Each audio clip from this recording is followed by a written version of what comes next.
We just traveled internationally with my husband's expired green card and his extension letter. And I want to tell you a little bit of how that went because I was really nervous about coming back into the US. As far as leaving the US, nobody even cared about our documents. We just left with our real IDs and we left the country pretty easily. But on our way back to the US, we had two flights, so kind of three obstacles. First was in Bulgaria as we were checking in our bags. Since we're flying to the US, they have to check your documents for like a visa or a green card or whatever. Obviously, I gave them my passport, but my husband just gave them the green card and then the extension letter. And the guy knew exactly what it was. He's like, oh yeah, I was gonna ask you for your extension letter because your card's expired. And he didn't really do anything. He just looked at it and was just like, okay, great. You guys are good to go. Once we landed in Frankfurt, we had to go through passport control. And there, they just wanted to see our European passports because we were leaving the EU. I asked them if they wanted to see our US stuff and they were like, no. But when we got to the gate to board our flight to Chicago, there were people there, not like official officers. I think they just worked for Lufthansa. They were checking everybody's documents before they could even go to the gate. And that's where they wanted to see our US paperwork. So my husband gave them his green card and then his extension letter. The guy was a little bit confused. He was like, oh, is it for 48 months?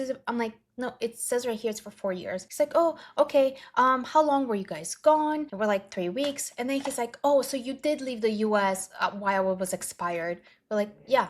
He was like, okay, cool. It wasn't a big deal though. It was literally just a conversation. And during this time, nobody actually input any numbers into like the computer or anything. So we board our flight to Chicago and then we get to customs. There are a few lines in the US customs. One of them is for US passport holders. The others is for legal permanent residents and green cards. And then the other was for like other visas. The US passports line was really long, but the green card line was like 5 people. And because, you know, I'm with my husband, we went there together. So the customs agent waves us in and he just asked us, oh, where are you guys traveling to? And we said nowhere. We actually live in Chicago. He's like, awesome. And then he asked for our paperwork. I gave him my passport and then my husband gave him his passport, green card, and his extension letter. He literally just looked at them. He was like, this looks great. Let me just take your pictures. Took our pictures and then he just asked, how long were you guys away? And we said 3 weeks. And he's like, great, welcome home. And that was literally it. And please remember that I'm just sharing my experience. I know this is not everybody's experience, but I did want to make this video because I've had so many people tell me that they've canceled their trips for like their brother's weddings or mom's birthdays or really big events in their lives because they're really afraid to travel right now. But I also wanted to share the experience that I had because it could help someone who is a green card holder in, you know, traveling with an extension letter, because